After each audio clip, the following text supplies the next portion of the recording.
5ই August পরবর্তীতে যে ফাইটটি হয়েছে এই ফেসিবাদী কাঠামোর বিরুদ্ধে, এই কাঠামোর বিরুদ্ধে অনেকটা এনসিপি কে একাই লড়ে যেতে হয়েছে। আমরা মিলিটারির চোখে চোখ রেখে কথা বলেছি, বুদ্ধির জগতে অর্থ দিয়ে এই হাসিনাকে খুনি হাসিনা হতে সহায়তা করেছে সেটার বিরুদ্ধে আমাদের সুস্পষ্ট অবস্থান ব্যক্ত করেছি। কিন্তু অত্যন্ত দুঃখজনক বিষয়, এই জায়গাগুলোতে বাংলাদেশ জাতীয়তাবাদী দল বিএনপি এবং জামাতে ইসলামী সহ ফেসিবাদ বিরোধী যে রাজনৈতিক দলগুলো রয়েছে সেই রাজনৈতিক দলগুলোর কাছ থেকে আমাদের প্রত্যাশা ছিল অনেক বেশি। 5ই অগস্ট পরবর্তীতে যে ফাইটটি হয়েছে এই ফেসিবাদী কাঠামোর বিরুদ্ধে, এই কাঠামোর বিরুদ্ধে অনেকটা এনসিপি কে একাই লড়ে যেতে হয়েছে। আমরা মিলিটারির চোখে চোখ রেখে কথা বলেছি, আমরা বসুন্ধরা গ্রুপের চোখে চোখ রেখে কথা বলেছি।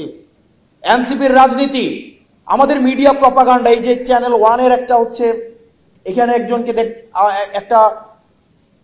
একটা রাজনৈতিক কালচারে এভাবে অ্যাড্রেস করে কথা বলাটা এটা ছিল টেবু।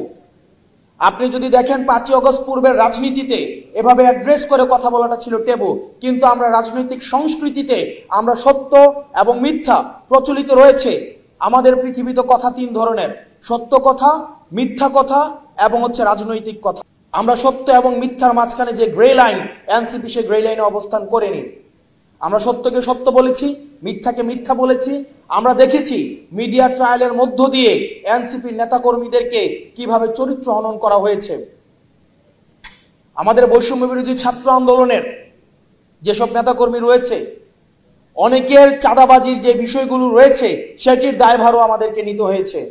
উপদেষ্টাদের যে সীমাবদ্ধতা রয়েছে সেটির দায়ভারও আমাদেরকে নিতে হয়েছে।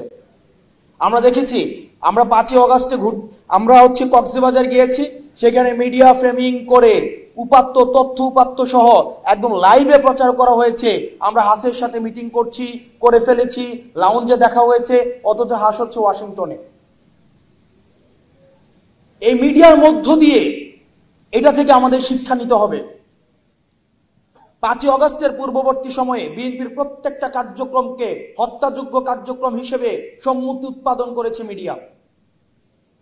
আমাদের ভুলে গেলে চলবে না। কিছুক্ষণ আগে আবিদ ভাই কথা বলছিলেন, হামিম কথা বলছিলেন, আমরা একটা জেনারেশনাল একটা ফাইটের মধ্যে রয়েছি।